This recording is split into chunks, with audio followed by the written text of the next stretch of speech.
Good morning mga kaidol. Panibagong vlog naman tayo no. Please subscribe na. Sana pa-support naman po sa aking mga followers diyan, sa aking mga subscriber.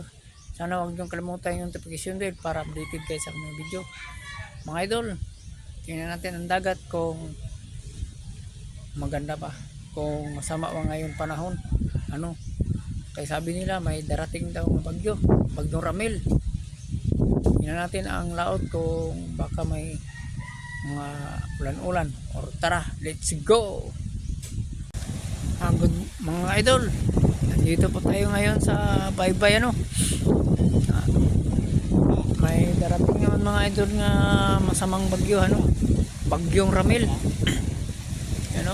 Habagat naman ang hangin yan, walang nanagat mga idol kasi may bagyo marating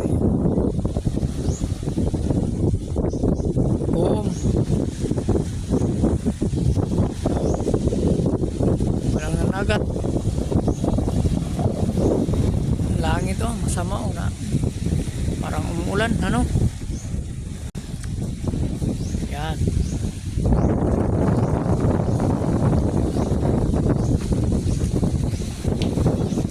Lakas ulan doon sa malayo, ayun ang ulan yan,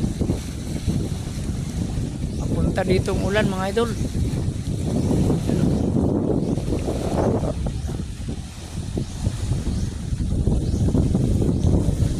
Pagtapos ng linog may darating naman nga bagyong Ramil na naman yung atong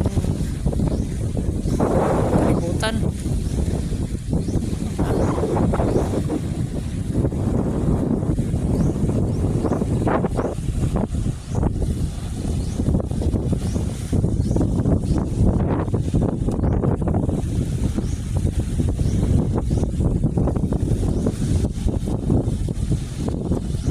Si David nagsaog sa yung pambo,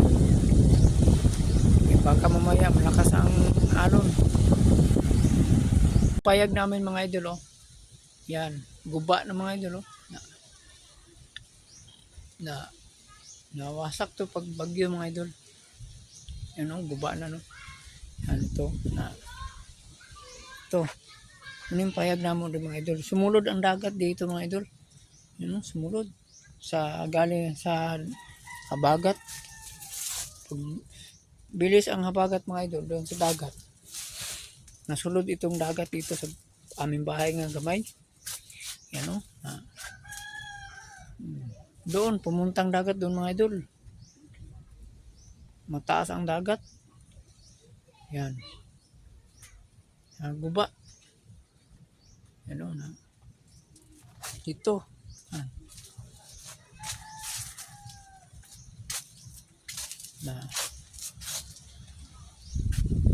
Doon galing ang dagat pumunta dito papunta yan bintangan na ng mga sinina mga idol para wala naman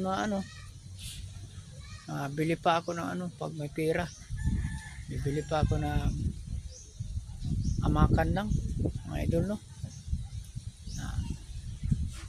ito wala na guba. Ilisana naman dito mga idol kasi yun nawasak din yun. Ito nawasak mga idol yan, ito nawasak yan, nawasak yan, nakabalik mga idol.